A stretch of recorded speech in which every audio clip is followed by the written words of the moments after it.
threatening me? I'm your father? Why are you threatening me? Do you know I used to play rugby? Do you know I used to swim? Do you know I used to box? Do you know I used to... And I take very good care of myself. And that night, I told him, you go to sleep. I'm not going to play with you today. I was very angry. But I said, you know what? Because he has annoyed me very much, the money I was going to use for him to swim tomorrow, let me go and see my friends today night. And I went to see them because I'm very angry with a young man. Sorry, I forgot to mention he's 6 years old. The person who I'm very angry with. And I said, let me go out and have a good time. Was it the right thing to do? I'm biased, so I will say maybe yes, maybe it was not. The next morning he asked me, Daddy, can we go swimming? I said, you go swimming with your Spider-Man with over 16 packs. I don't know how many packs. I'm saying this because, sometimes that's a small type of family conflict. That's very small.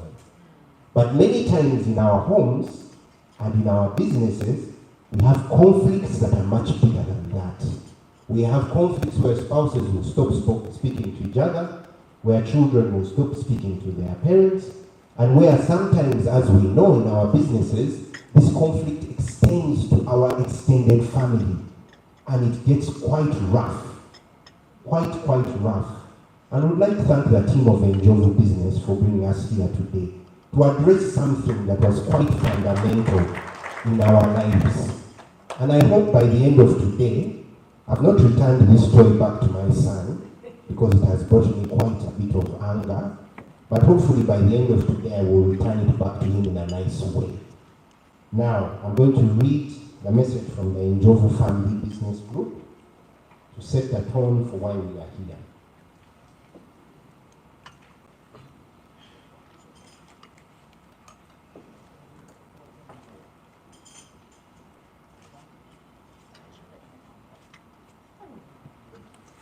The welcome remarks from the enjovu Family Business. Welcome to the annual Family Business Conference under the theme Family Governance, Managing Conflict and Building Family Businesses to Last. The vision of the enjovu Family Business is to be a trusted partner, providing invaluable knowledge, information, resources, and guidance for family businesses in East Africa. We started this organization with a goal to support family business transition and sustainability to the third generation. This support, through knowledge sharing, community, and expertise in family business growth and management with a focus of family business issues.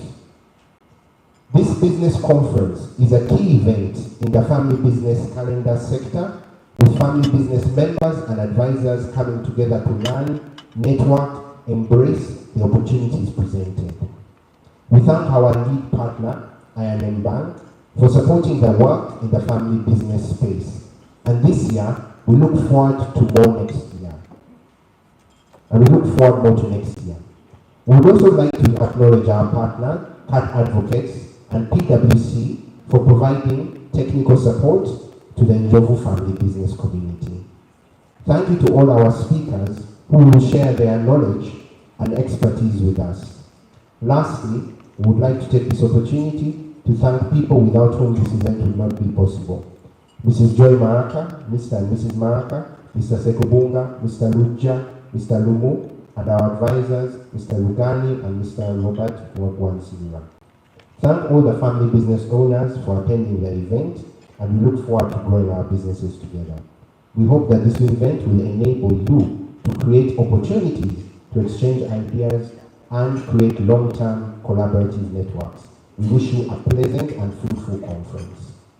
Now, as with every event, we invite one person from the audience to introduce the speaker.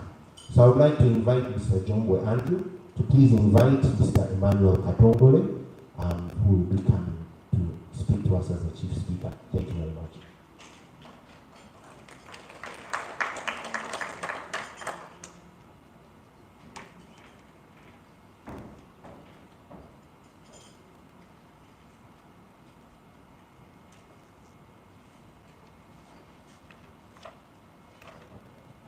Good morning, everyone. My name is Andrew Jongwe, like Martin Mark has so eloquently introduced me. I represent a company called Velocity Global. We offer managed IT services to enterprises like yourself. And it's a great honor for me to introduce a father in the house and a patron of entrepreneurship in Uganda, Mr. Katongole, Emmanuel Katongole. And I'll just give a brief background about the man who has set such a high standard for all of us to look up to.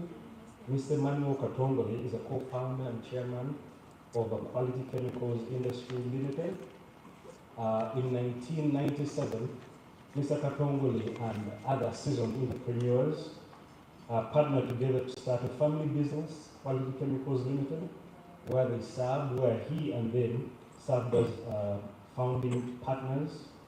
They worked closely to successfully grow this company to form QCIL, the first World Health Organization approved anti-AIDS and HIV ARVs, anti-malaria medicine manufacturing company, factory in sub-Saharan Africa.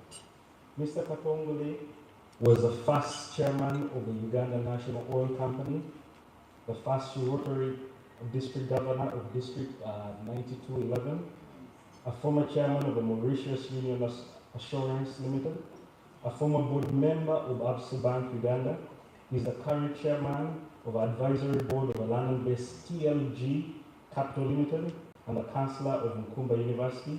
Mr. Katongole holds a Master's of Arts degree in Economics, Policy, Planning, and a Bachelor of Statistics, both from Makerere Universities. Ladies and gentlemen, please welcome me in welcoming Mr. Katongole to the stage.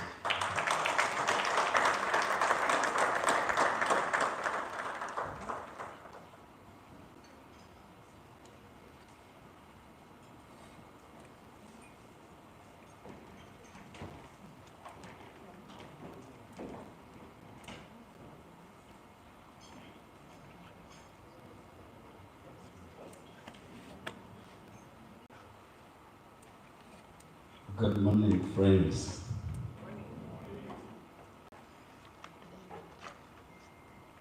First of all, I recognize all of you in your own capacities. I particularly welcome our keynote speaker, Mr. Jaisha from Tanzania. I have been reading about Mr. Jaisha with the dreams that when I grow up, I want to be like him.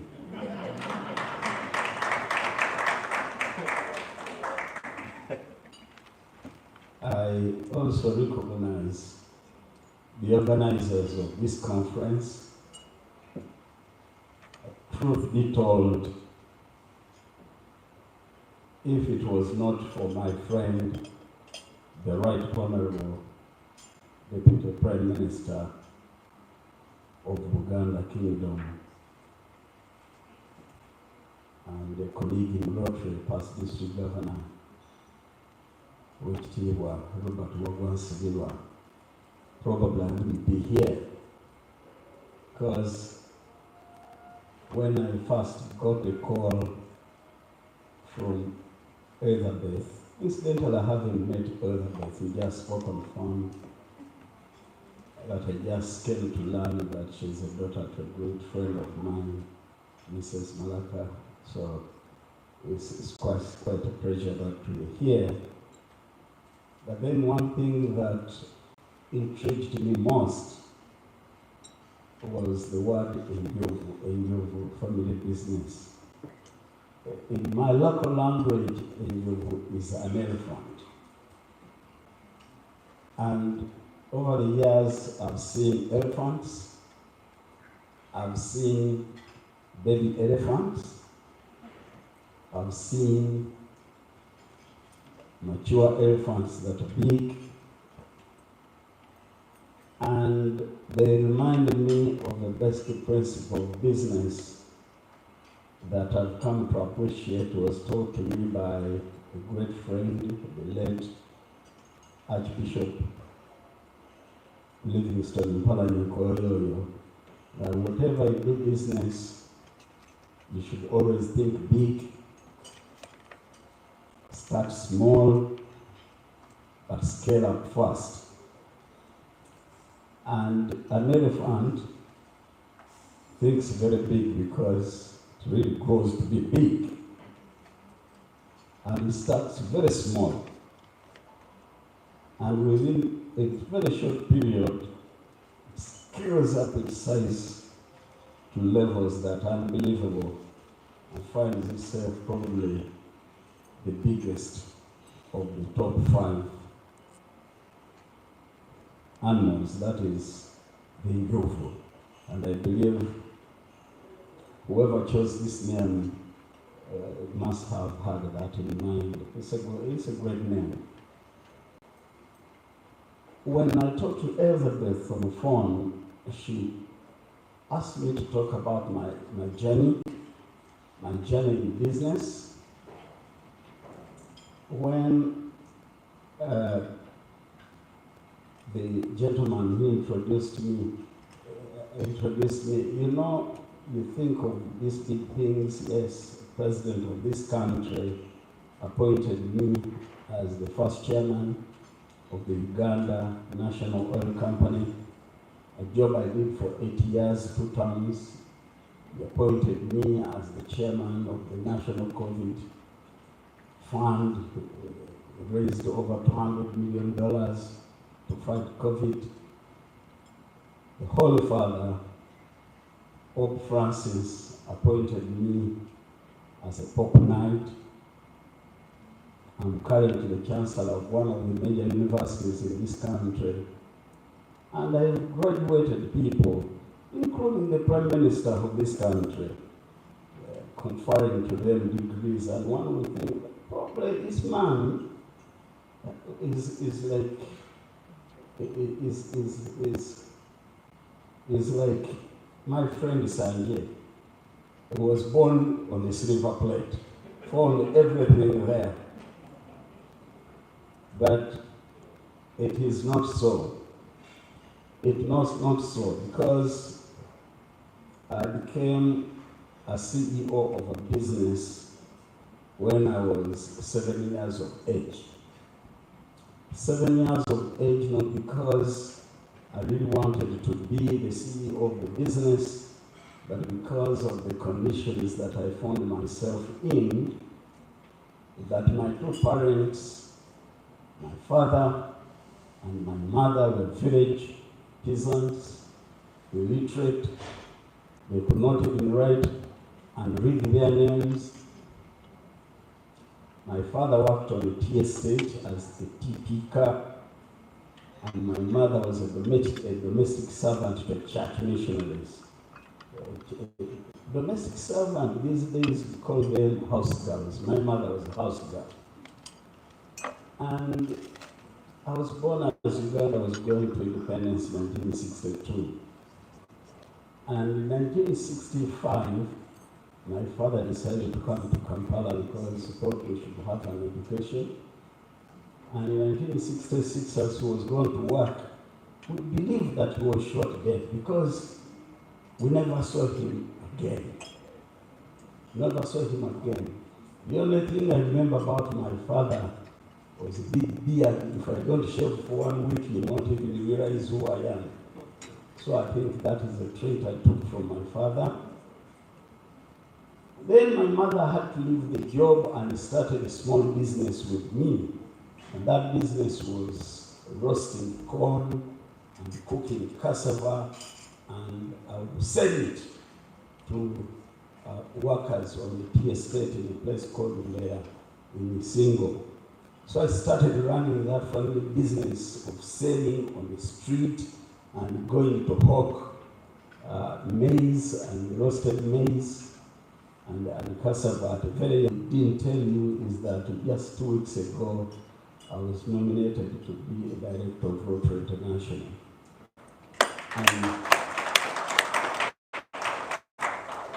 I love Rotary because one person picked me from the street, I paid my school fees, I had failed to go to Nambiango College, where I had got admitted, paid my school fees, went to Nambiango College, then eventually went to Makerere University, and life has never been the same because education is an equalizer. It brings people of different backgrounds to be at the same level. And that's what it did for me. But I've always believed that every generation creates its own revolution. We've had revolutionaries in this country, had people like Nelson Obote, Museveni, and others. They are revolutionaries. But I believe that our generation, only revolution we're going to do is the power of entrepreneurship, using business to change people's lives, using business to make life better, to make the world a better place to live in. And that's how I ended up. And I think because of education, I fell in love with a young lady from university. And this lady ended up being my wife, not because I had a family to talk about, but because I had an education. And I was a relatively brilliant guy. For those of you who did statistics, go to first class, and getting the first class is not something that is very easy. That equalized, and I think years later when I asked my wife, what exactly did she look for a man who had no family to talk about? I said, you know, two things. You're very smart upstairs, but you also had very lovely toys, feet. Little did she know that actually my feet look like they look because I used to do very. I used to squeeze that every Saturday. I would do that, and therefore my feet shaped out.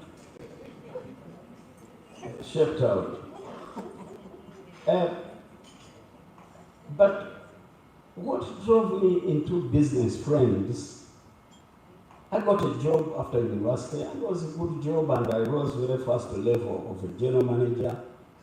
I became a general manager of a relatively big company before I got to age 30. But then the family for my wife approached me and said, "Emmanuel, why don't you leave this job and we do a generic business in pharmaceuticals?" The conversation was between the three of us, my father-in-law. Unfortunately, COVID took him, may his soul rest in peace. Then my brother-in-law, Frederick Mtebitaka, still a partner, myself, and then we brought a friend who were with at university, and we started Quality Chemicals Limited. Each one of us contributed 20 million shillings. As you can imagine, 20 million shillings is not a big deal then, and I think now. And that money could only pay rent and probably buy some little furniture and salary for about a month or two. I was the only one who was ready to give up my job to start the company, and therefore took a very conscious decision that we should start the business in Katwe slums, because it was the cheapest that we could get rent to fit into the money we had. Many of the friends I was with could not believe that a person who had reached a sizable level could stoop so low to go and be in Katwe. Katwe is probably still the biggest slum that we have. In fact, later on, when we were growing, one friend shared that Katwe was a place for coffins of poor people and metal products. But we turned that into one of Africa's best pharmaceutical company.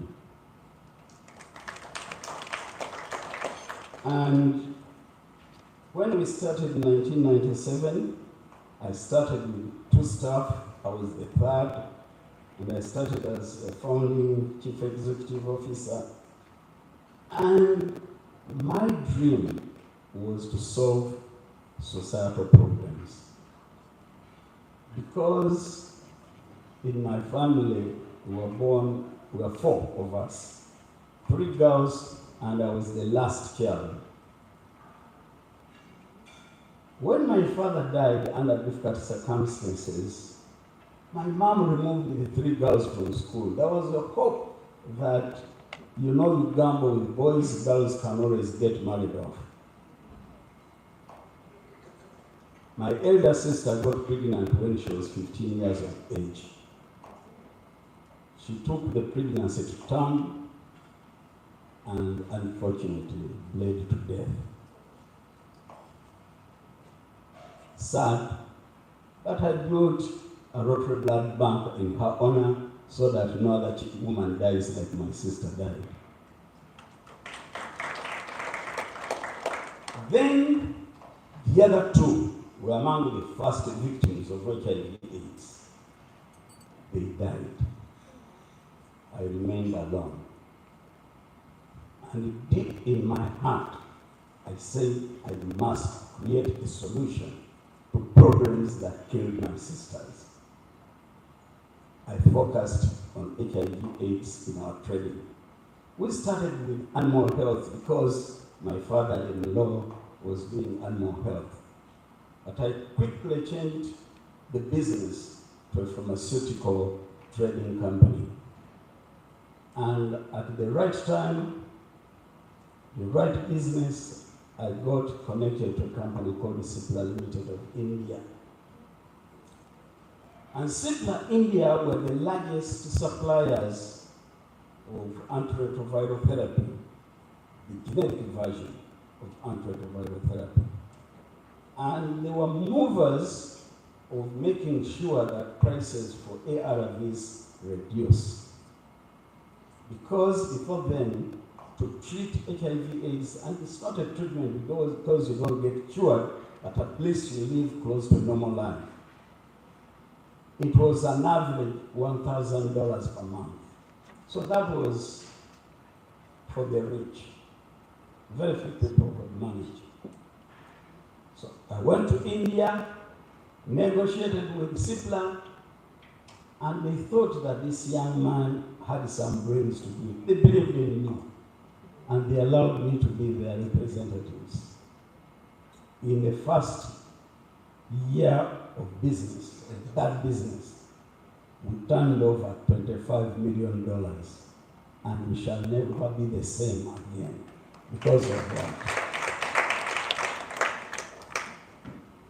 I loved what I was doing.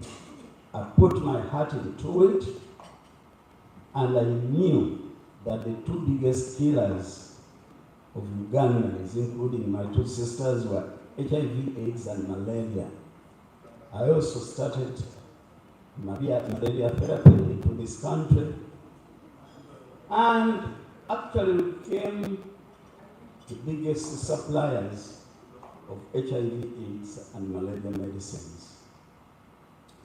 But then there was a big fight within the world of whether we should allow generic versions of medicines to be supplied at the expenses of innovative medicines. I became an African advocate that we should not respect patents at the expense of life.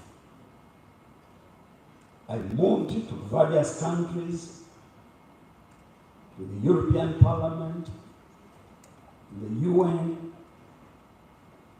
and I'm glad that Dr. Maggie Kidos has walked in because she was part of this fight to make sure that we have sustainability. And we won by achieving what is called TRIPS, Trade-Related Intellectual Property Rights. That allowed us, classified as the poorest of the poor, to be able to manufacture, if you got technology, to be able to manufacture these medicines and sell them to like-minded countries, low-income countries. So I went to CIPLA. They couldn't believe that we could do that here. First of all, the expense. They gave me a budget of setting up a medium-sized plant, and that was a cost of between $32 and $40 million. Didn't know where we can ever get that money. And I wrote to the president of this country. I told him that I can manufacture, and you know, he has become a champion for HIV/AIDS. And a system called ABC, abstinence, being faithful, and use of condoms. And it had become very popular in Africa. He read my letter and he invited me. That was my first time to meet the president of this country. That was in 2004. Let me tell you, it was late in the night. He just looked at me with big eyes, and I felt like actually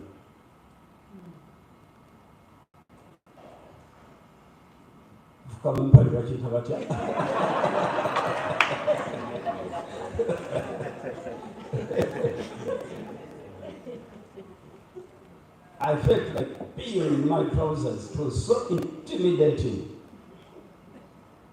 Then he cooled me down. I told him how I could do it. He looked at me and I was so scared. And then he said, "Do you have the money?" I said, "I don't have the money, but I have the brains to do it." Then he said, "Let me think about it." The next day, at around 5:30 in the morning, my phone came with the number 041, I'll never forget, 041-88888, that's so many 8. And someone called me and said, "Are you Mr. Kadongo?" I said, "Yes."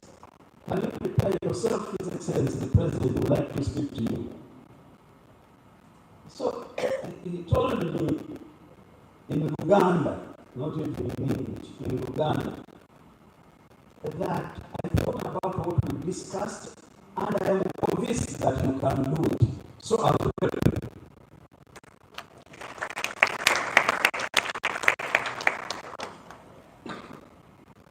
The next meeting was to give a letter, which I took to CIPLA, and CIPLA was impressed. And this time, the President directed the then Minister of Health, General Jimo Mwezi, to go with me. And when we reached CIPLA, CIPLA was very impressed, and they said yes. We signed a small agreement, 1-pager, wanted to make it big, and he said, "You know, we work with a word of honor. Don't you mind about agreements? It's a word of honor. And once we say we'll do it, we'll do it." Came back, sent the letter to the President. He again called, said, "Now what do we do?" Then he said, "If I give you a letter committing that if you manufacture medicines which are approved by WHO, the government of Uganda will buy all the medicines." I got that letter within 2 days. They call it a blue letter. And I started running into banks, bank after bank with this letter. It was the only asset I had. I went to your bank, Standard Chartered, I went to Stanbic, I went to Barclays. Barclays was still there. It wasn't ABSA. And each of them looked impressed by a letter from CIPLA committing and a letter from the president committing, and the fastest was Barclays. They did their own analysis. We had a feasibility studies, which actually came out of my master's thesis at Makerere University. And Barclays Bank gave us 17.8 million, call it $18 million. When they gave us the $18 million, went back, told the government, we have the land, rather we have the money to start, although it was not even half of the money I needed. They had that confidence. And we needed land. The president wrote to Dr. Mali Chigosi, provide the land. Where was the land?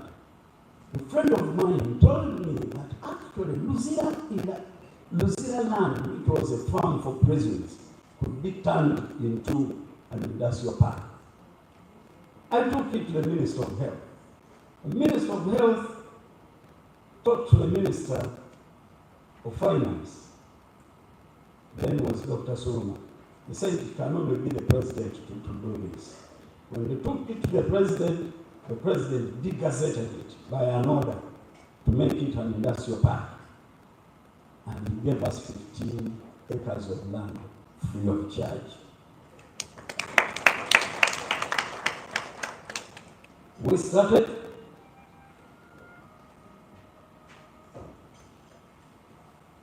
Thank you. We started the business. Of course, the money was not enough. Went back to CIPLA. CIPLA gave us equipment, part equipment of $5 million as a loan, plus $5 million. That now became $28 million. We started construction, and at the end, we lacked another $5 million. We went to the president again. And that was probably the biggest respect I will forever give to President Museveni. Because he called ministers, led by the Minister of Finance, and led Prime Minister Apa Consilani, may he so rest in peace, to try to see where they get $5 million. Unfortunately, they did not get it. And the president lost his cool and said, I'll give you the money. And indeed gave me $5 million. Said, interest-free, when you get it, please pay back. It worked. We became the first WHO-approved manufacturing facility in Africa to manufacture HIV/AIDS and malaria medicine. Indeed, the government did its part, and we didn't want to stay with big loans. We agreed as a family that we should sell part of our stake.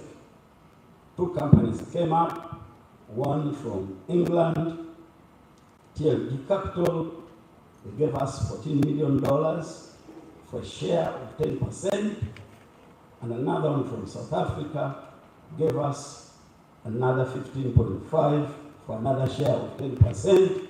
We paid back the $5 million, paid part of ABSA money, a Barclays then, and we kind of remained a relatively free company without debt. We've been manufacturing, and my brother Sanjay knows, up to today. We did an IPO valued at close to $300 million, and we are a debt-free company up to today. So, what has been the motivating factor? Integrity has been a very big issue. Whatever you do it with integrity. Leadership that has got what I call 5 Ds. One is drive. Two is the desire to grow. Three is determination. Four is dedication. And five, probably most important, is discipline. Discipline, particularly financial discipline. Knowing where your limits are. For all our partners, they trusted me to be the CEO and now executive chairman, and the other partner went into finance, he's a finance guy, and the third one went into marketing. We've lived that way for the last 28 years. We now dream of doing our next phase, which is setting up a new plant, partly for cancer, partly for TB. Banks have given their terms, including Standard Chartered Bank. We are analyzing. Organizations like you say, the Italian government have also come. They're saying we can fund you. We're taking the best bet on the options available to us. It will be an investment of about $5 million, $50 million. So as I end, my friends, let me tell you, you should never wait for perfect conditions to start, because they will never be there. They will never be there. Two, ideas alone do not produce success. You've got to be a doer.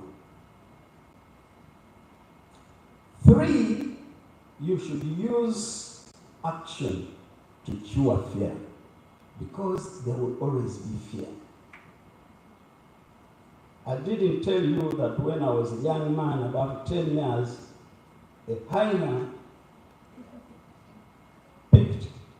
had a small home which was grass-sacked, and we had like 5, 6 goats at home. A hyena came and picked our goat. And Mama called me and said, "Manuel, this goat is going." I chased it, shouting, and the hyena feared, and he dropped. And he dropped the goat. By the time I went to Namiliango College, I sold 5 goats to add to the help that I was given. So that is action curing fear. Every human being has got potential, energy, but it is useless unless you turn it into kinetic energy. It must work. Friends, when God enables you and you get some money, share it with others. I call it a shared value concept. Others call it corporate social responsibility. Share it with others. Help the less fortunate in society. But above all, give yourself to the Lord and pray. Without prayer, you can't do much. I wish you a lovely day. Enjoy the confidence. Everything is possible if you put that dedication and discipline. God bless you all.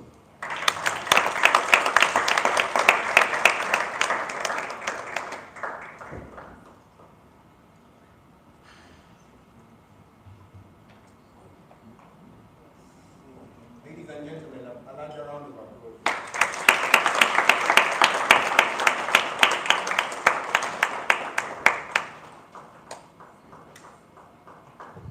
I would like to invite Mr. Sam Mtulume from Iron Smith to invite our guest of honor. We have had someone who has spoken from Uganda. Sasa tuna mtu anatoka Tanzania. Kabisa. Yes. Thank you very much. Our guest of honor for today.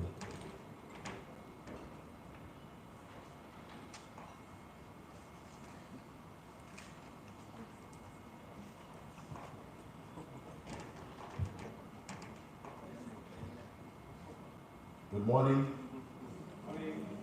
Good morning. I hope you can all hear me. My name is Sam Mtulume. I'm the Executive Director and Chief Operations Officer for I&M Bank Uganda Limited. As a bank, we're very proud to be here in partnership with Enjovu Family Business.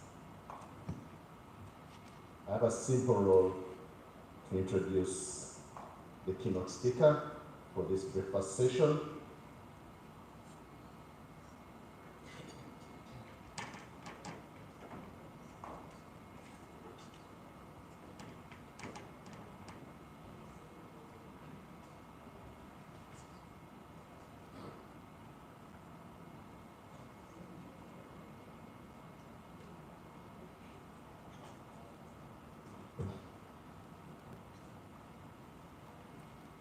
Mr. Jayesh Shah, you're very welcome to Kampala. Karibu Kampala is the Group Managing Director of Somaria Group from Tanzania. Mr. Shah is the Group Managing Director and CEO of Somaria Group, Tanzania Limited. He has experience of over 42 years and is the co-founder of Nyanza Bottling Company Limited. He has been awarded the top 15 most respected CEOs in East Africa by PwC and the Nation Media Group, and has been a part of many government and private boards of Tanzania. Mr. Shah has been the first and also second vice chairman of the Confederation of Tanzania Industries for over 15 years. He is currently chairman of the board of Mayfair Insurance Tanzania. Somaria Group Tanzania Limited is a family business established in the 1940s. I don't know how many were alive in the 1940s. By show of hands. Okay, only one. I know others who have not put up their hands, but definitely were alive in the 40s. Okay. So in the 1940s, this family business was established in Kenya. It has operations in the East, Central, and Southern African regions, India, the United Kingdom, and the United Arab Emirates, with its headquarters currently in Dar es Salaam, Tanzania. The group has over 3,000 employees. 3,000 employees. Okay? These are 84, how many years ago from 1940s? 84. So 84 years ago, the group right now employs 3,000 employees across the 7 companies, and they have 4 broad areas of operations: manufacturing of plastics, agro processing, especially in cotton ginning, and in beverage bottling and in real estate. Ladies and gentlemen, let's put our hands together to welcome our keynote speaker, Mr. Jayesh Shah.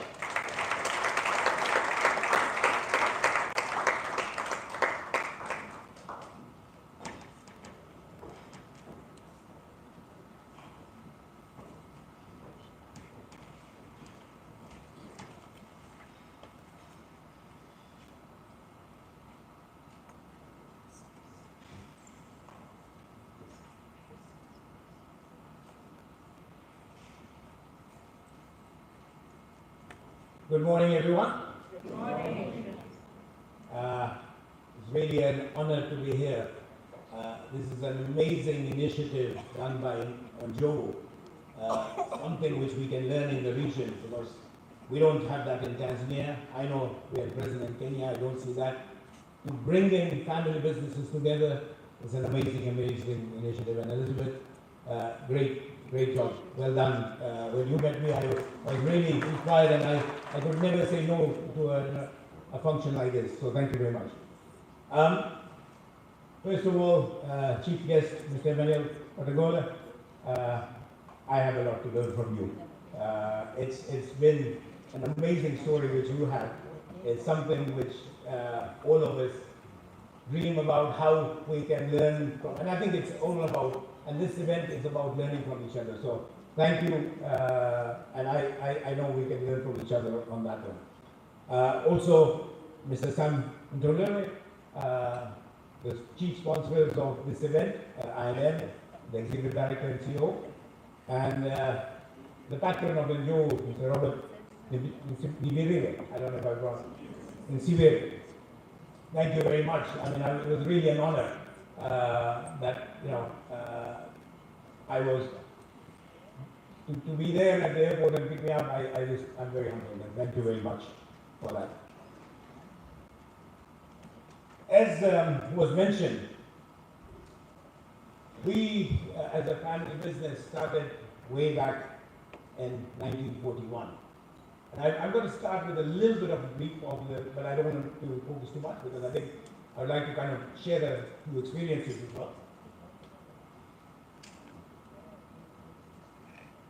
So we have our East Africa region. My uncle, my eldest uncle, came in a dhow from India. He was from Gujarat in 1941. His name is K.P. Shah, and he went to Kenya. My father is the fourth brother, but he was the fifth person to come to East Africa, and he was told, you go to Tanzania. By that time, 4 brothers were already in Kenya. My uncle, when he moved there, started a trading business.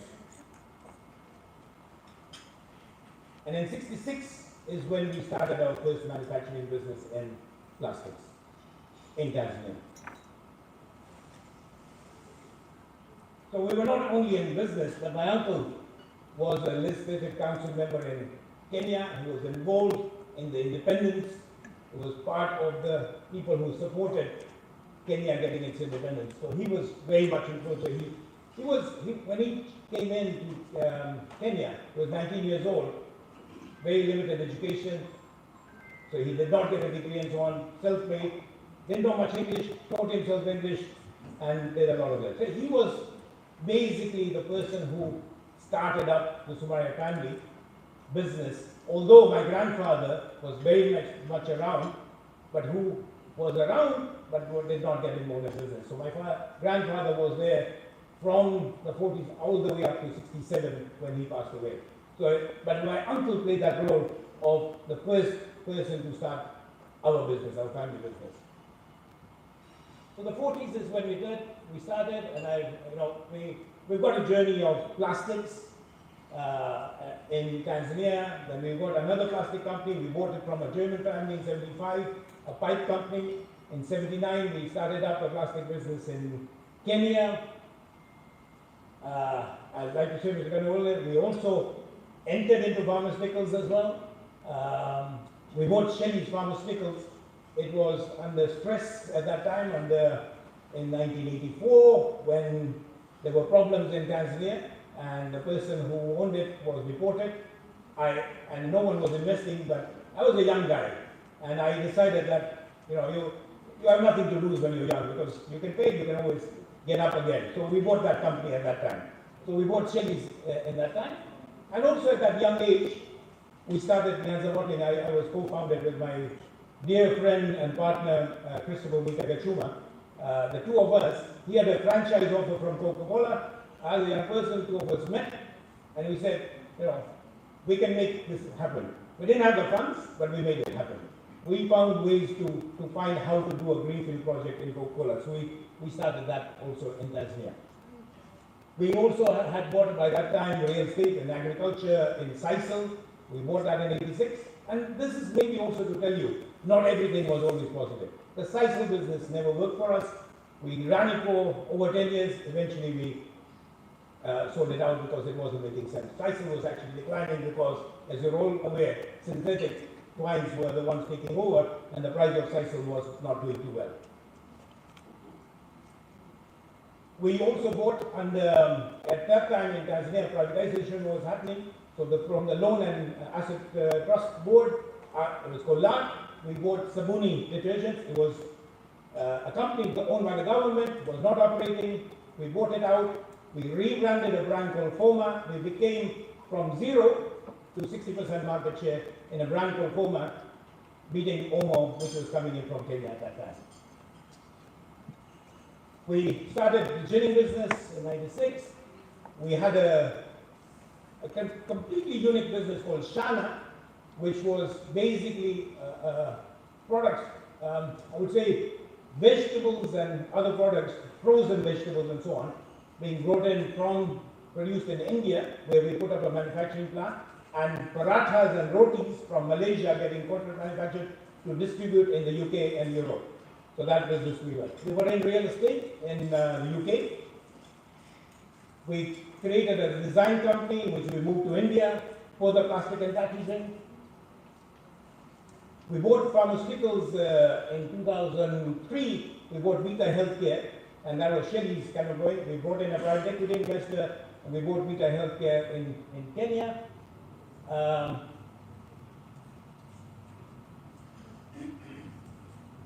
And basically, we're now, the most recent investment in the plastic side. We are present in Tanzania, Kenya, Ethiopia, and recently this year, and we're starting next month, we will start production in Mozambique in the plastic. We've been in Mozambique in the past. We had a bad experience there with our business partners, but we moved on, and we are going back again and trying for the second time. So that's the story of Somaria in terms of the business side of it. I am sure all of you have challenges and how to look at business challenges as well. Formal structures, family conflicts, these are all going to be part of it. It was mentioned by Mr. Gordon. It is going to be there.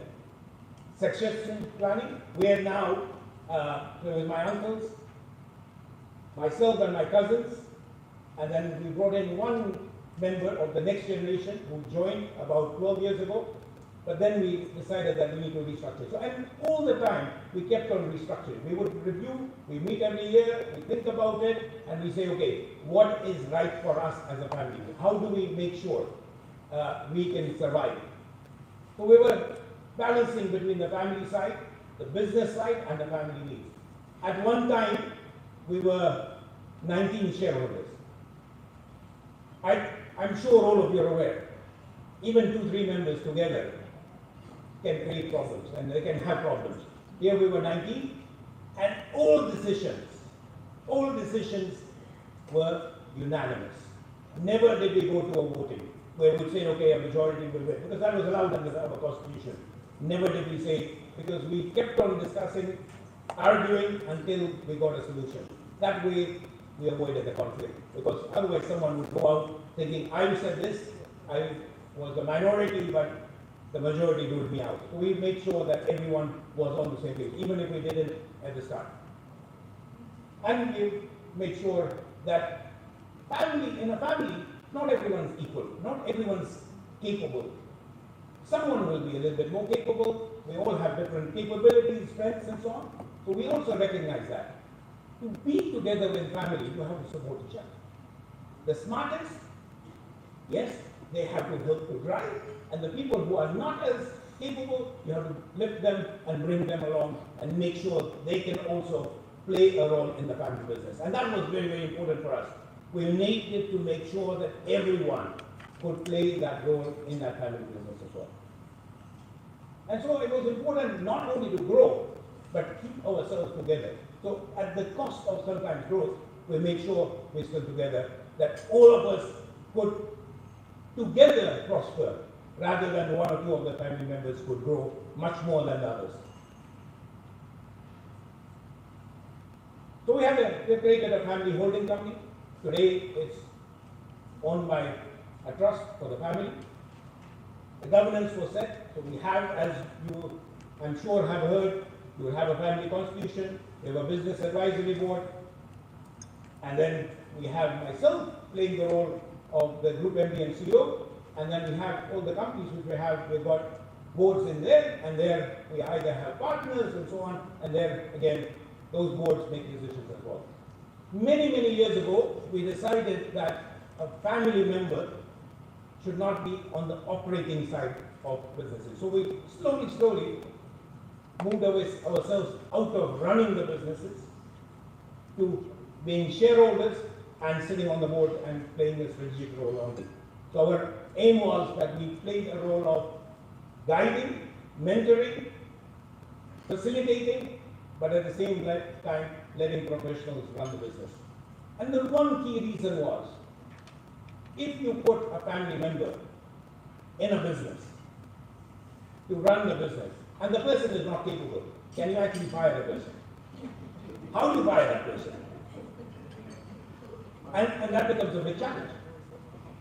So to do so, we decided that let everyone be shareholders, let professionals run it, because there we can make a choice. If someone doesn't do well, we can actually move on and bring another professional. We couldn't do that with a family. So we had, in a constitution, we had the values. I think we had, I can use an acronym called TRIFID. I always remember by that. Some of these are very, very common. You will be also using your own values, your own family values. You have to derive, you have to kind of talk about it. For us, it was trust, respect, integrity, passion, humility, teamwork. These were all part of how each one of you will create your own values and so on. Again, important to make sure that all of us then abide by those values as well, while we operate in the family environment which we have created as well. So the mission and vision was created, we have had it for many years, and we keep on reviewing it, understanding what we can do. The roles and responsibilities was very clear. Today, we are only 3 members who play an active role in the family business. Out of the many shareholders which we are still, only the 3 are active, myself and 2 others. One of them is my cousin, who is more involved in the plastic side of it, and the third one is my nephew, who plays the role as well. But none of us are actively operating in any of the companies. We're all playing more on the boards and playing a role to try and facilitate, to make sure we are representing the family shareholders on the various boards and so on. And we are basically the representatives making sure that things work properly. Decision making, as I mentioned, very clear, unanimous. Nothing, we've never had majority. And by the way, that's even in our operating model. In the current plastic business, it's called South Africa, where I mentioned we are present in Tanzania, Kenya, Ethiopia, and now Mozambique. We have a private equity company called African West. Even there, we're a majority, they're minority. Never have we kind of used our majority and so on. Say, okay, we're majority, or we're going to go in this direction. So we made sure, again, I believe that's a very, very important part of how you should operate your company. Try, if possible, to try and do a unanimous decision making if you can. So that's, again, very, very important. Conflicts will always be there.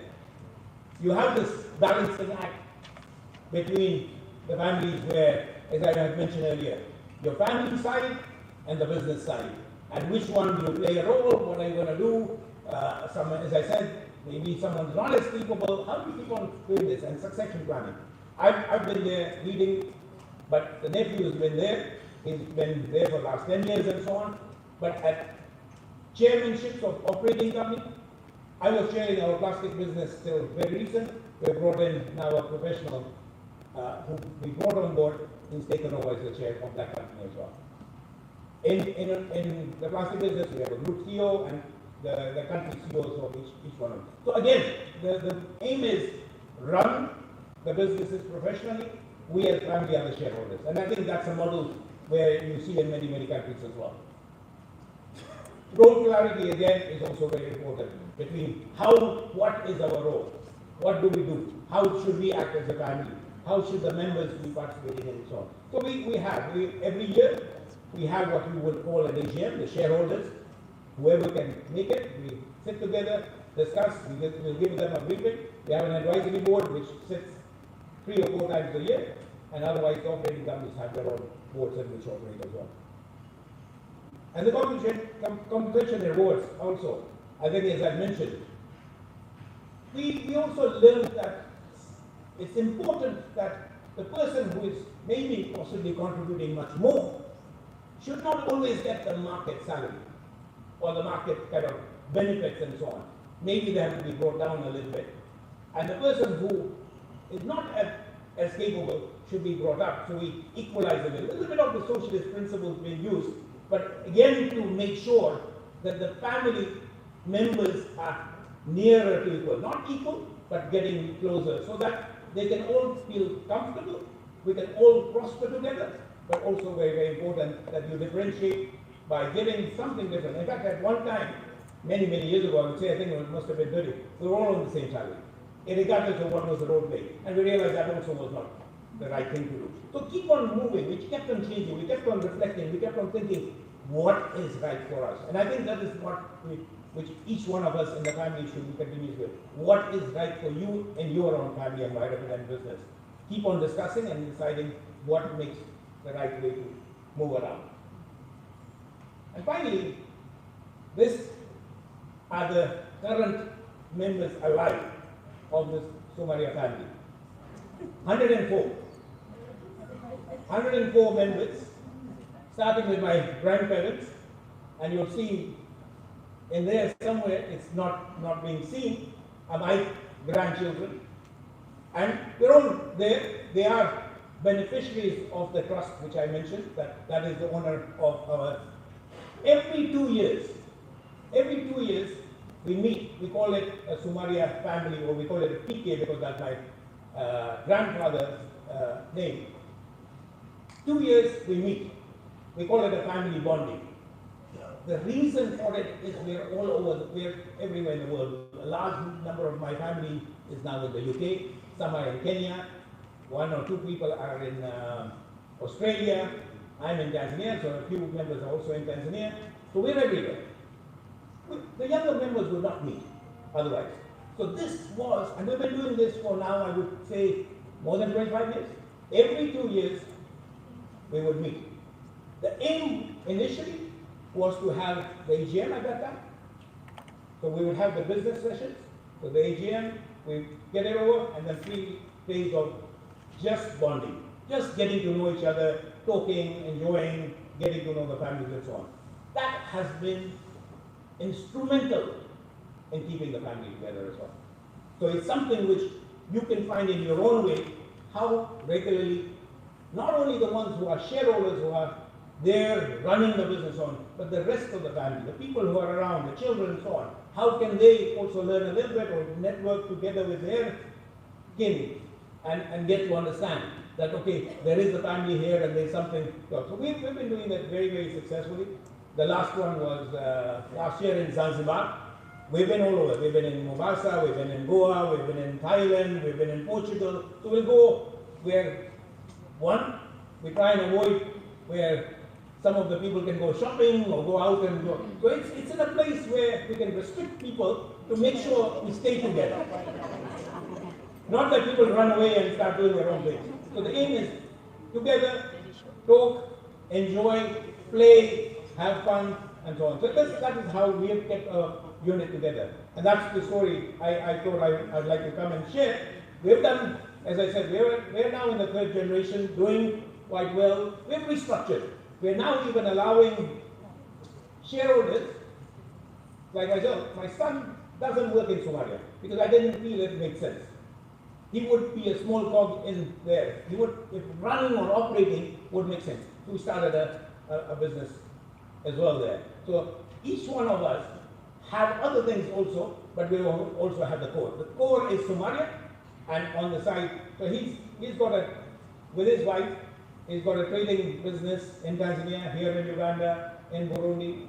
So started, I help him as well with my father. My father is still alive, so he's also helping and mentoring. And I've also recognized one of the other advantages was, and I think maybe I should have mentioned it earlier, is that the transfer of the business to me, I was allowed to do it at a very young age when my father was still very, very young. He was only in his 50s. And he was very much mentally alert and was very, very capable. But he decided consciously to let me take over, even though I was in my early 20s. He recognized that if he allowed me to take opportunities, to take risks, and learn from my own failures, I will probably prosper much more than for him to hold my hand and continue running it and so on. And that is another lesson to all of us. The first generation sometimes are reluctant to hand over to the second generation. They want to hold on because then they can only do it. And the other person may make mistakes. No, please, let it go. Be there, you can mentor, you can be there around helping and to be there if something goes wrong, but let that person come to you for advice rather you continuously give advice. So my son and daughter come to me when they feel that there's something they would like to just clarify their doubts. But it shouldn't be me interfering in their business. That is the other thing I would say. I was very, very fortunate. My father let me learn and do it. Of course, he was one of many other brothers. And so at a young age, I became the group MD while I had many more members who were uncles and cousins who were older than me.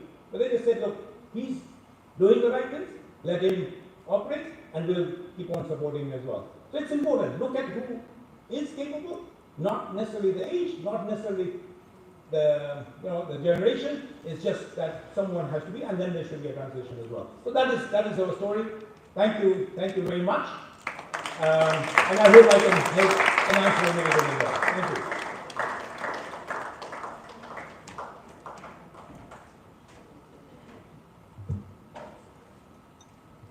Ladies and gentlemen, a bigger hand of applause. We're going to have a quick panel. I think, Mr. Shah, your presentation, the way people are writing notes, I think you've come with a bit of a nice blueprint. I would like to invite Mr. Sam Tume to please come and join us on the panel, and Mr. Emmanuel Kakendule. You can please join us. We're going to take some questions from the audience. Could the ushers be ready to collect some of these questions? As the panelists are coming, as usual, we do a small game. We have just finished the census, so feel free to answer some questions, but this census will be correct. We won't have the other issues. Who came with their child today? You can please put up your hand. Okay. Who came with their parents today? Please put up your hand. Okay. Who came with a spouse spice? Spice. Who came with a spice? Okay. Who came with a cousin or a sister?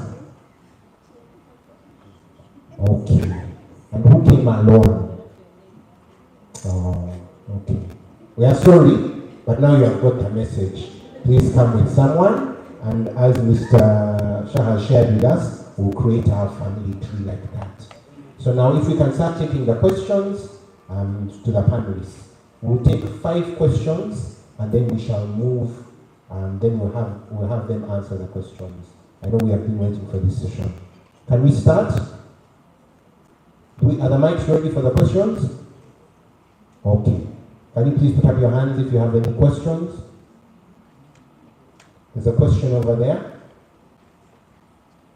Please keep it short and sweet. Thank you, Mr. Deyesh.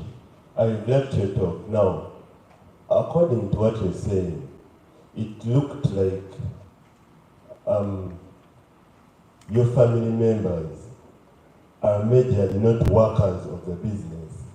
They just get the rewards from the business. And yet, many times here in our business is here in Uganda, our parents fear for us not to be in the business. What do you say about that? Hope my question is understood. So your name and where you come from just quickly, because we're here for networking as well. I'm Matovo Victor. I'm with my parents, Mr. and Mrs. Matovo. Okay, thank you. Company? I've been reminded company? Our Lady of Africa School. Okay. Next question. There is a gentleman here. Okay, we can start with the lady for gender balance. Hello, my name is Sheila Burunji and I work with Movit Products Limited. And my question, I have 2. So when it comes to me personally, I'm the second generation. So, as a child, sometimes I actually want to go out and start something of my own, but at the same time, make sure that the business keeps moving with me part of it. So how do I get to invest outside and still make sure that my core, I'm also giving my time there? Then maybe the other part is about the founder's part of it. If I want to start something, maybe with a friend or anyone, that I had Mr. Emmanuel talking about him being a co-founder. From the beginning, at the foundation, how do you do it? Would you advise someone to go 50-50? Or will it actually just create more conflict at the end of the day? Thank you. Thank you very much. I think Mr. Katombe and Mr. Shah will answer that one.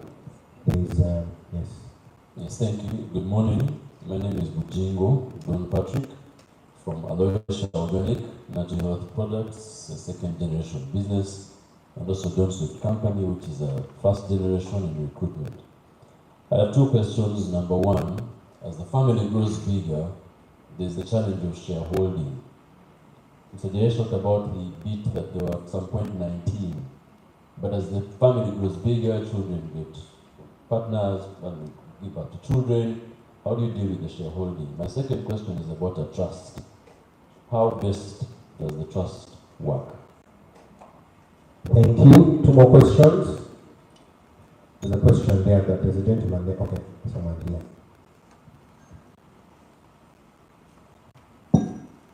Thank you very much. My name is Monica from Tumai Investments, in real estate, aquaculture, grow fish, tilapia and catfish, and then we also have photocopying business also in Kampala.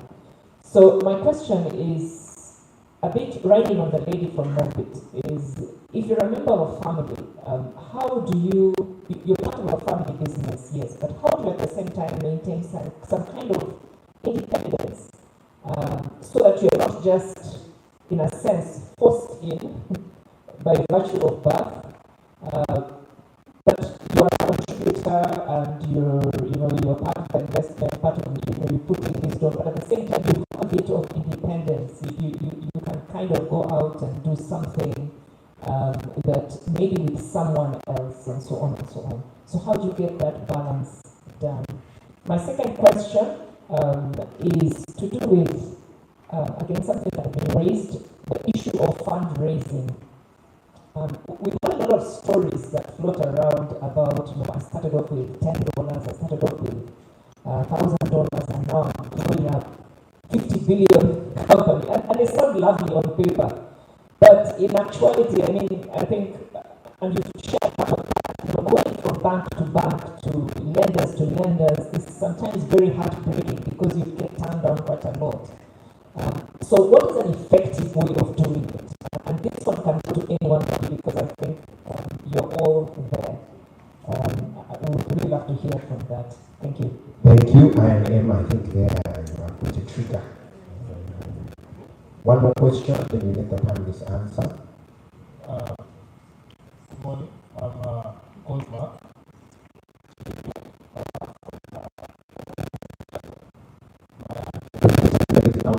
I'm called Mark Chirike from the Kokontate Financial Trust.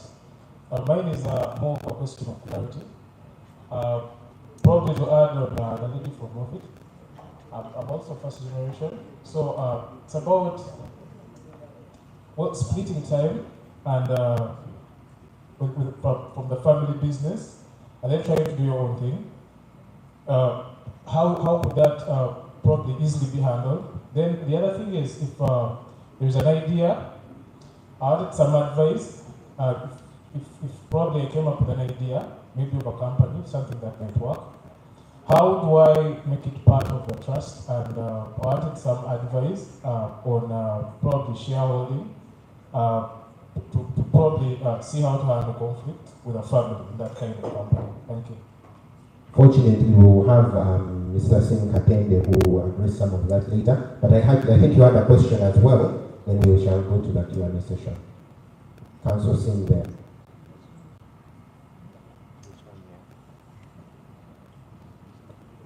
The microphone, can you bring it here?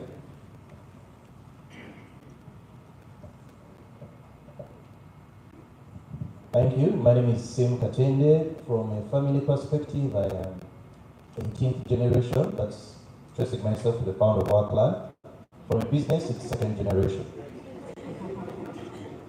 But more importantly, the question which I want, I think, from Mr. Shan and Mr. Katombole, I'm going to be talking about, family constitutions, etc.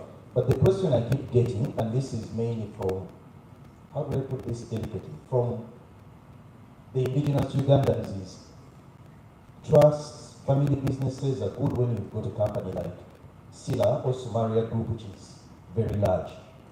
How about for those who have smaller businesses, which have not grown to the size of Sipla, have not grown? At what stage should they start? Because many times when you tell people you need a constitution, you need to do a trust, but my business is very small, my group is not that big. At what stage can you help us say, when should they start dealing with this before the businesses become that size? Secondly, if you've got a large number of family members who are all part of a smaller business, how do you manage that? And I think that's where the questions about independence, resources, etc. In short, for people whose enterprises are not as big, are they still able to achieve the same sort of experience? And how do you guys do it? I think that's a question that I keep getting asked. So I would want to hear from the people who have done this to people. Because many of the companies that we talked about here are not yet up to that size, but they are looking to get there. So what should they do? Thank you. Thank you very much. I like the idea of going on holidays as a family. We can start at a Lido Beach and then we can do it from there on our small budget. Yeah. I would like to ask the panelists to begin answering some of the questions. We can start with Mr. Shah and Mr. Katongo and then Master Behind the Bank. Thank you. Thank you. The first one about, I think, shareholding, if I understood it well, whether the difference between a passive shareholder and an operational role. This is, for us, it's actually evolved over a period of time. It's not that you start day one. So to understand, the family business, and it addresses maybe even the last question in a way. Even if you're small, my uncle and my fathers were in a trading business. There were 7 brothers together. 6 of them joined within the first 10 years and there was still a trading business. So it was still a relatively small business. They were all actively involved. But at a certain stage, you need to decide when you start becoming passive, becoming only a shareholder, playing an operational role, or not an operational role. And when you start bringing professionals in as well. The larger you become, both in size, in terms of the number of shareholders, and in terms of the valuation of the business size and the turnover, these are becoming more and more important. So it's then you start bringing professionals. I think the key one, which I mentioned, the conflict about not being able to hire a family member, we need to be keeping in mind. The aim to ensure conflict doesn't happen, you also need to start planning for the worst. So the constitution should happen as early as possible because you're planning for the worst so it doesn't happen. The problem is, people say, like, and I'm sure many of you thought, you don't prepare a will because then you're not going to die tomorrow. But you prepare it and hopefully you don't die. Right? It's not that you, so you should plan, making sure that the worst does not happen. And therefore, a constitution can always be changed, not set in stone. So you can continue moving it and making sure.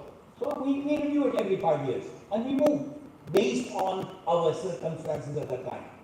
So yes, I'm just going with mixed questions as I see it, and some of them are related. So operationally, today, yes, you are passive. Operationally, we're not involved, but not when you're small. You will be operationally involved. But when you're too many of you, another thing was also cost. If all of you take your salaries and you have no profit left to reinvest in the business, then you're too many and there's something to be done. That was coming to us. It happened at a certain time. We were 18 shareholders, 19 shareholders, each one taking a salary and expecting a dividend. We were not growing because everything was going away. Where was the money left to reinvest back in the business? That's when we changed the model. When we said, okay, not everyone can be operationally involved getting a salary. Not everyone can be. So we changed that. So keep on reviewing your own circumstances in your own family business and decide what is right for you. There's no right answer for me. We can learn from the experiences and discuss, debate, and then say, okay, this is going to be the right thing for us as well. Trust and family, we have something which maybe I forgot to mention as well. When in our shareholding, we created what is a family fund.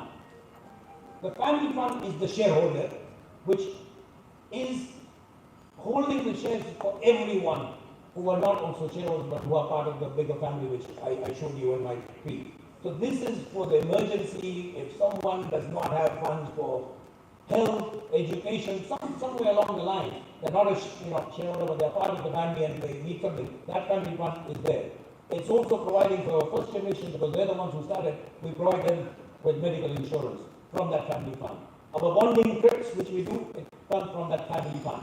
So the family fund was created for all of us together. So that's something, again, maybe one can take. As you grow bigger, maybe you can make some shareholding for that, all of you, and the rest is where the shareholders. So maybe that's also something, food for thought as such.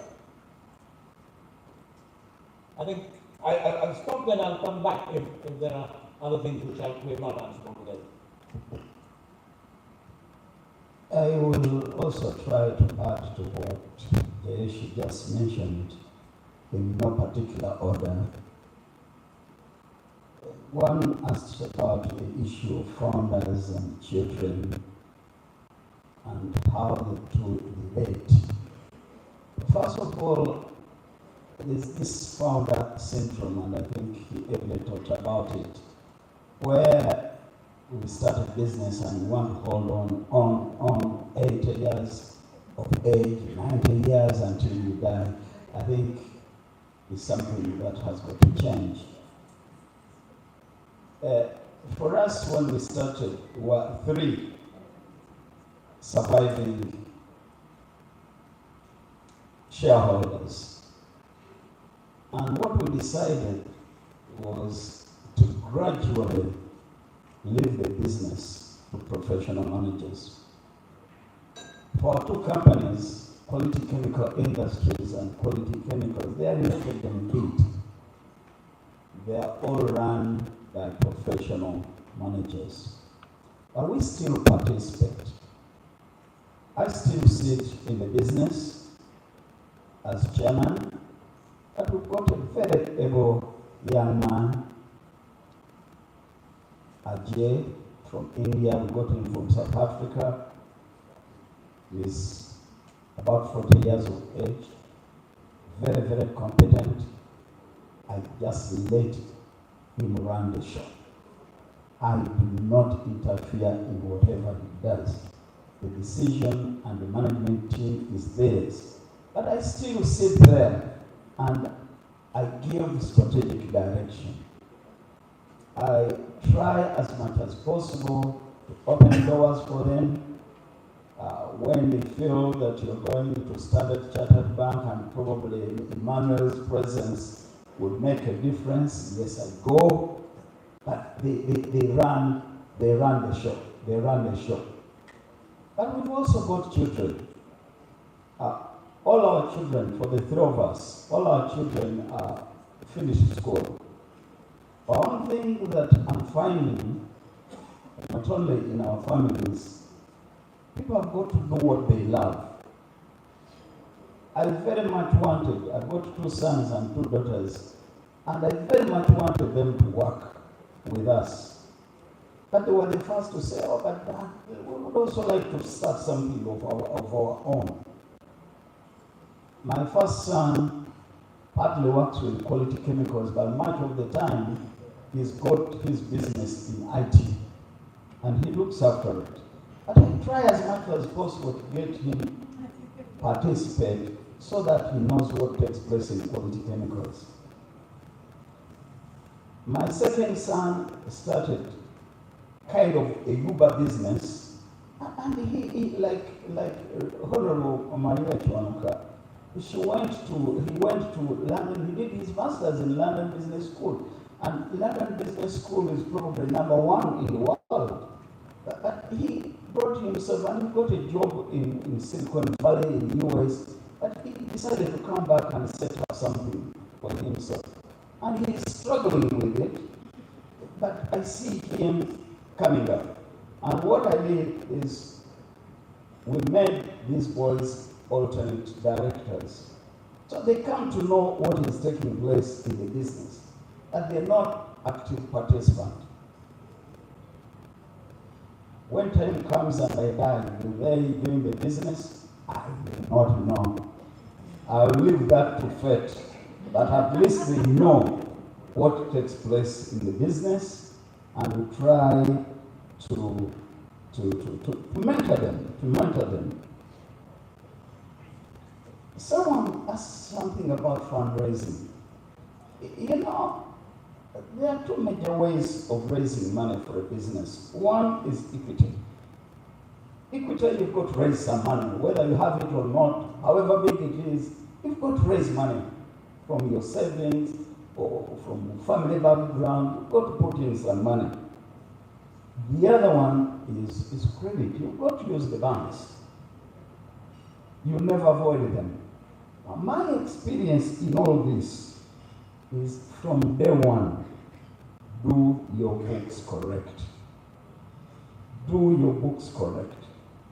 This thing of saying I have a pair of books which are the real ones, then another pair of books for URA, and then another pair of books for, it's just terrible. It is just terrible. Be fair to yourself. Know that whatever money you have that belongs to URA belongs to URA. Pay it. Pay it. Differentiate between your money and money that is not yours. Borrowed money is not your money. Tax money is not your money. The moment you know that and you try to meet those obligations, life becomes easy. One thing that I've learned in the last 28 years of quality chemicals is, number one, associate with the right bank. There are so many banks. You don't want to associate with the bank and 5 years on the road it is closed. Simply because they give you good terms. Associate with the right bank. Number two, associate with the right auditors.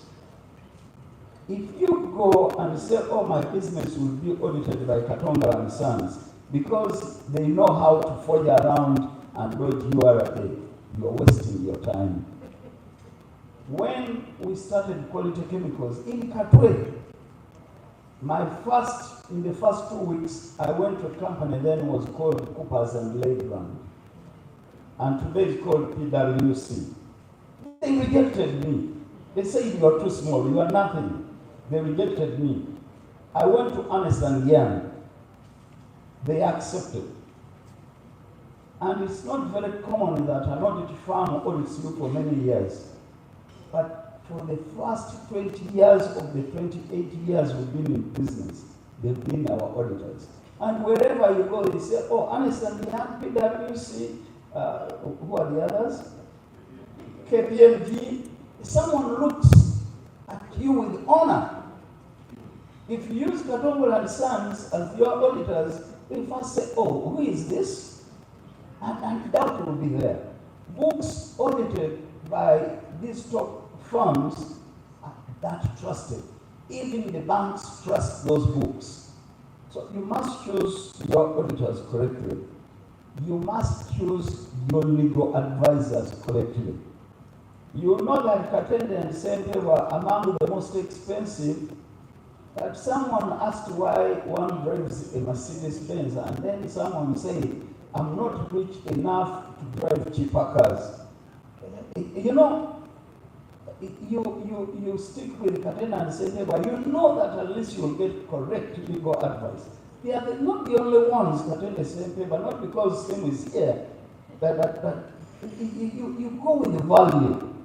And you know when there are cases, and for any business, there will be cases whether you want or not. It should be handled by someone who would be respected by the judges. It should be handled by someone where you put your books and say, oh, this our legal advisors. Someone says, oh yeah, probably they have something. But this issue of accounts is very, very important. Get your accounts on time. Within 3 months after the end of the financial year, your accounts should be ready and should be audited on time. And you should never fear to share your accounts. This thing of saying, oh, they will copy what I'm doing, nobody can copy your business. Share. Be with the banks. Create a good relationship with your bankers. Know them. Know that my brother Sam here is my banker. He should know you from E to Z, all through. So I think that answers, that's my own experience. Then Sim asked about small businesses. When do you start? My advice is that you should start early. Start from day one, putting things right. To think that you will do these constitutions and you will do your wills when you are rich enough, you're just wasting time. When you do a will, you don't die. You don't die. But it helps you. It helps you because you never know when you die. When it's a family and you have a family constitution, do it as early as possible. And when you do it at an early stage when you're beginning a business, then it gives you direction. It gives you a path. It gives you a path. Otherwise, if you wait until you are big enough to do the...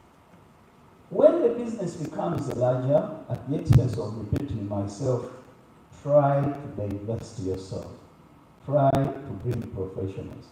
Keep an eye there, but try to divest yourself. And when you have all the things doing right, there is nothing as difficult as because what makes us fear in business is stealing. Stealing. And in Uganda, it is just a terrible thing. But let me tell you, when everything is properly documented, you've got good auditors, you're working with a good bank, you're working with good lawyers, stealing is very difficult.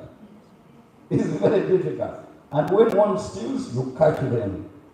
And you catch them when it's early. When you wait for the business to be big, to do the right thing, you discover that your money is stolen when you cannot even recover a cent.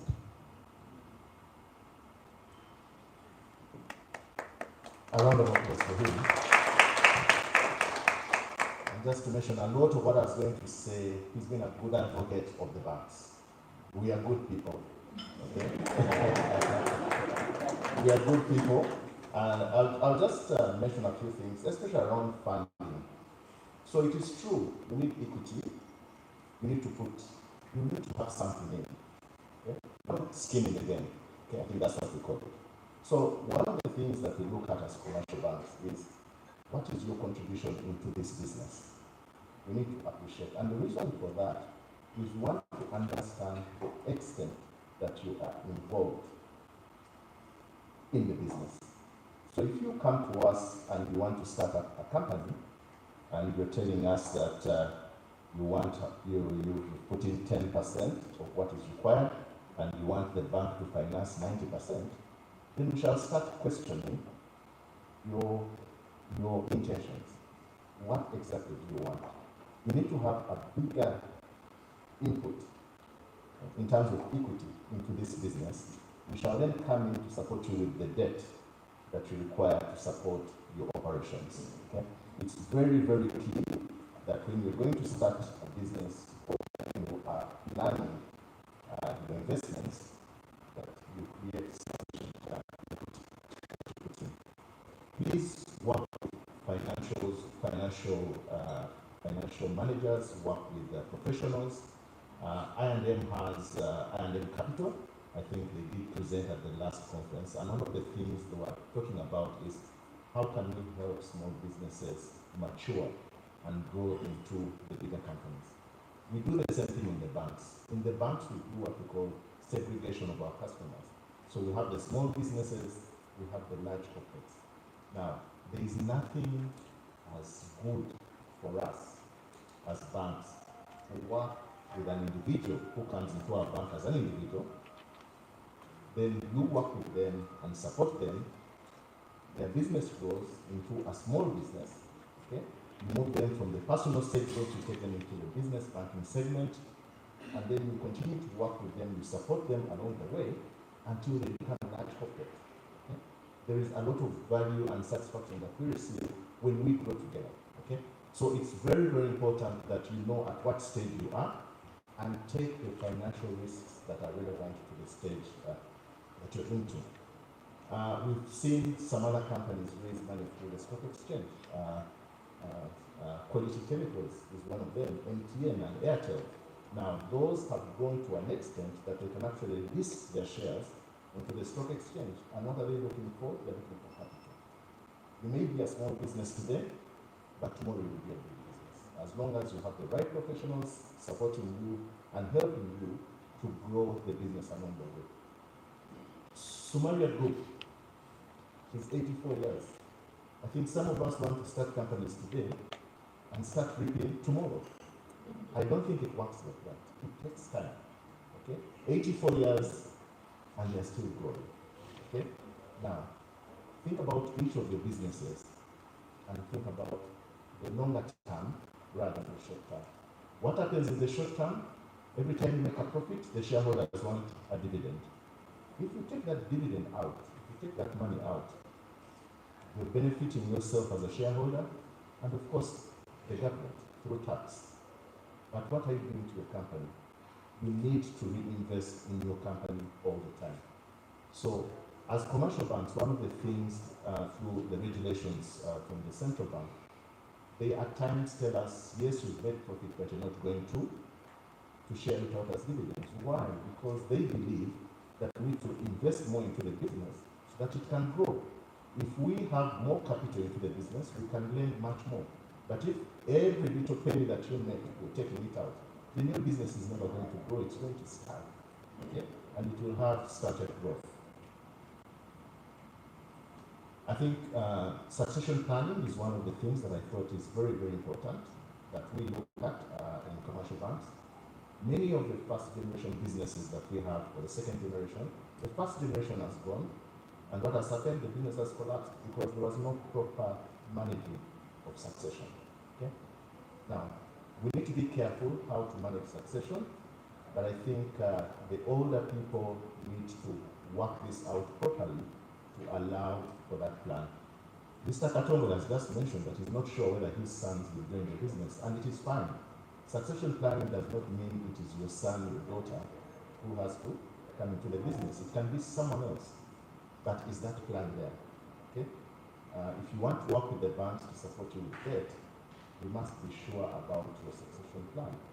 We have many banks have partnered with many businesses, and once the founder passes away, the company collapses. That should not happen. Okay? So one of the key things that we are very strict about is succession planning. So if you come to us, we shall advise you, please make sure that you have plans in place for the future. Start early, like you said, register your business, have it fully professionalized, legalized, have the registration. All these little things are easier done when you're small than when you become large. It's much, much easier. Tackle the issues when you're still a small business, have advisory boards, have all the documentation in place. When you grow larger, it will just help you. I think in summary, those are the few aspects I wanted to speak to. But as banks, we are friends of entities, and we are happy to support and provide the right advice. And by the way, the right type of funding that you need at a particular point of your business. You cannot get an overdraft to go and buy machinery. Okay? That's the wrong structure. So part of the things that you need to take care of is what type of facility am I getting for the stage of the business at which you are and what you want to use the money for. Many of us fail because we get the wrong financing structure to support the businesses. Thank you. I wanted to add one little thing.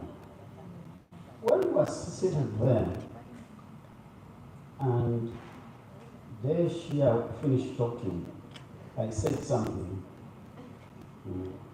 and I hope I don't offend you. I told him that no, Asian families have got discipline that is absolutely difficult to get in Africa. They've been there, you saw what they told us, what he told us, 84 years, there are over 100 in the family, they have got that discipline. We need to start learning how they do things. Two, we should learn how sometimes to let shareholding go. I tell you, today, if you ask an average Ugandan, the owner of quality chemicals, or quality chemical industries, you are likely that you will get many answers saying Emmanuel Katongo is the owner. But I'm not. Let me tell you, we decided at an early stage as we're going, we just let it go, let it go. Sometimes we sell some of the shares. I put into a diversity of other assets like real estate. I've got over 25 properties rented by the American Embassy. And that was because I let this business go, rather the shareholding go. And I will not fear to tell you this. In quality chemical industries, I only have 6%. At the last dividend that was given, interim dividend, I was paid 1.2 billion shillings. If I own quality chemicals alone, there is no way I could ever get 1.2 billion as a dividend. Zero. Probably I'll be struggling, crying, doing this. I say, let it go. Let me own small shareholding, but of a bigger thing than owning 100% of something that will give me sleepless nights. Thank you. Ladies and gentlemen, thank you very much to the panelists. Mr. Shah, do you want to give us one parting shot before you leave as our keynote speaker? I have 2-3 points actually to add. One was, I think, what Mr. Katongo said about, having one book rather than 2-3 books and so on. A strong balance sheet will do wonders, because if you have, then you can go to anywhere. You'll get your bankers and so on will support you. So important to have a strong balance sheet, and that's why in Somaria, when we were competing with unethical businesses, we actually exited the businesses because we knew we didn't want to operate that way. So that was something which you also need to think about. It's easy, you can continue, but look at it in terms of how you want to operate your business as well. And I totally agree with you that it is important you run it properly, because then your wealth as a family is going to grow far more exponentially than otherwise by taking different strides and trying to win. Coming to that point was tax evasion versus tax avoidance. Plan tax, don't evade tax. That's illegal. You can plan for it. So do that when you're running your business as well. And at a certain time, and I think there was a question which I didn't probably maybe answer. Yes, as we move along, we've also done, we've exited our pharmaceutical business. You can either reduce, you can move on, and you can start something on the side, or a family member who's a second generation can be part, but also be doing something on. But at the right time, Once everything is stable, then do so. But don't do it too early, then you have a problem. But if the business is stable, and now there's a time to start something slightly new, your sons, you mentioned, that kind of there, but also doing their own things. And that's exactly what my son is doing. His initiative, he can be the shareholder, but at the same time, he's there doing his own business as well. And so also, try and see where you can do those things as well. So I would say, just adding to the points which you mentioned. Thank you. Thank you very much. Let's give them a round of applause. Our panelists can take their seat. Thank you very much. We shall break for a health break. Because we have come as family members. If you have come with your parents, please escort them. Don't, and if you can get them, don't leave them here. Yes. So now let us remember that. Thank you very much to the panelists again, Mr. Sam, Mr. Katongole, and Mr. Shah. Thank you. Let's get some coffee and be back in about 5 minutes for the next.